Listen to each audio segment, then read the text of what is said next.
मैं नंदकिशोर सिंह आज आपके सामने महाभारत प्रस्तुत करने जा रहा हूँ। यह महाकाव्य जय, भारत और महाभारत इन तीन नामों से प्रसिद्ध है। वास्तव में वेद व्यास जी ने सबसे पहले 1,00,000 श्लोकों के परिमाण के भारत नामक ग्रंथ की रचना की थी। इसमें उन्होंने भरतवंशियों के चरित्रों के साथ साथ अन्य कई महान ऋषियों, चंद्रवंशी, सूर्यवंशी राजाओं के उपाख्यानों सहित कई अन्य धार्मिक उपाख्यान भी डाले। इसके बाद व्यास जी ने 24,000 श्लोकों का बिना किसी अन्य ऋषियों, चंद्रवंशी, सूर्यवंशी राजाओं के उपाख्यानों का केवल भरतवंशियों को केंद्रित करके भारत काव्य बनाया। इन दोनों रचनाओं में धर्म की अधर्म पर विजय होने के कारण इन्हें जय भी कहा जाने लगा। महाभारत में एक कथा आती है कि जब देवताओं ने तराजू के एक पासे में चारों वेदों को रखा और दूसरे पर भारत ग्रंथ को रखा, तो भारत ग्रंथ सभी वेदों की तुलना में सबसे अधिक भारी सिद्ध हुआ। अतः भारत ग्रंथ की इस महानता को देखकर देवताओं और ऋषियों ने इसे महाभारत नाम दिया। जी हाँ, और इस कथा के कारण मनुष्यों ने भी यह महाकाव्य महाभारत के नाम से अधिक प्रसिद्ध हुआ।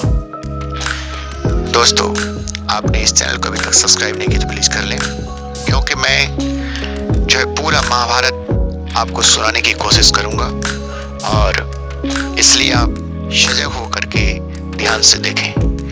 यह सनातन धर्म की रीढ़ है।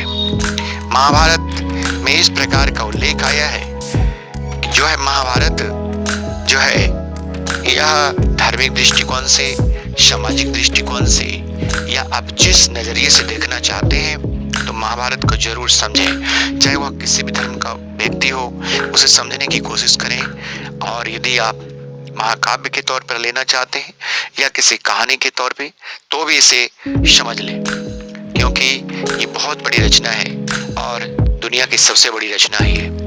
महाभारत में इस प्रकार का उल्लेख आया है कि वेद व्यास ने हिमालय की तलहटी की एक पवित्र गुफा में तपस्या में संलग्न तथा ध्यान योग में स्थित होकर महाभारत की घटनाओं का आदि से अंत तक स्मरण कर मन ही मन महाभारत की रचना कर ली थी।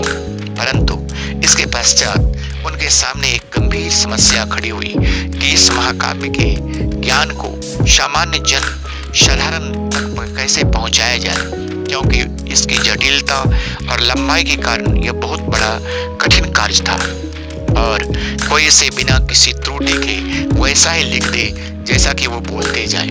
इसलिए ब्रह्मा जी के कहने पर व्यास भगवान गणेश के पास पहुंचे। गणेश लिखने को तैयार हो गए, किंतु उन्होंने एक शर्त रख दी कि कलम एक बार उठा लेने के बाद काव्य समाप्त होने तक वे बीच में रुकेंगे नहीं। व्यास जी जानते थे कि यह शर्त बहुत कठिनाइयां उत्पन्न कर सकती है।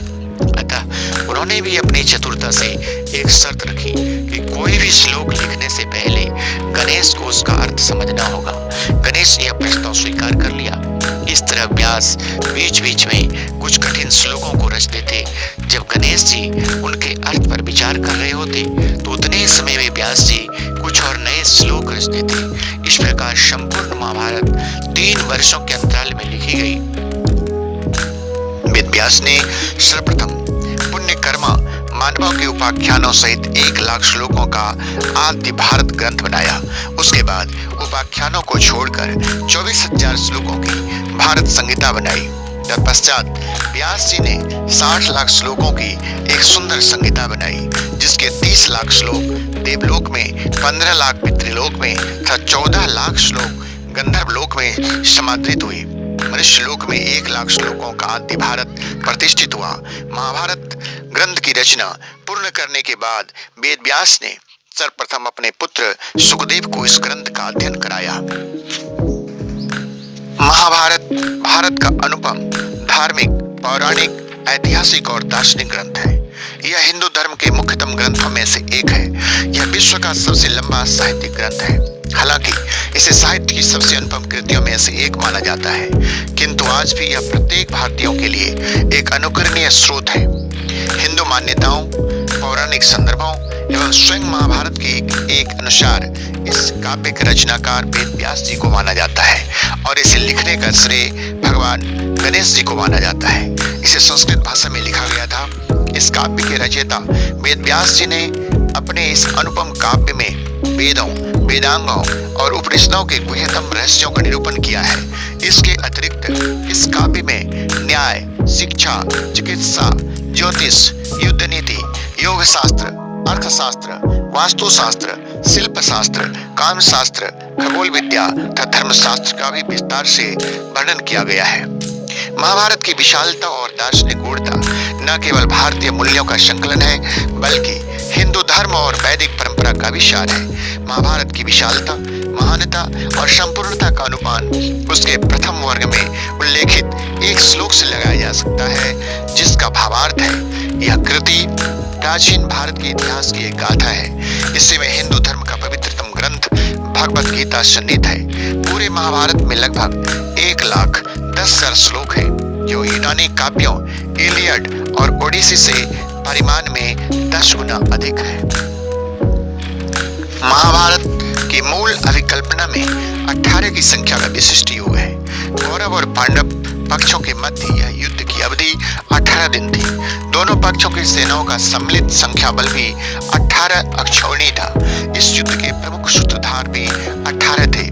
महाभारत की प्रबंध योजना में संपूर्ण ग्रंथ को 18 पर्वों में विभक्त किया गया है और महाभारत में भीष्म पर्व के अंतर्गत वर्णित श्रीमद् भागवत में भी 18 अध्याय हैं। तो दोस्तों, बने रहिए हमारे चैनल के साथ। मैं आपको पूरी महाभारत की रचना आपको मैं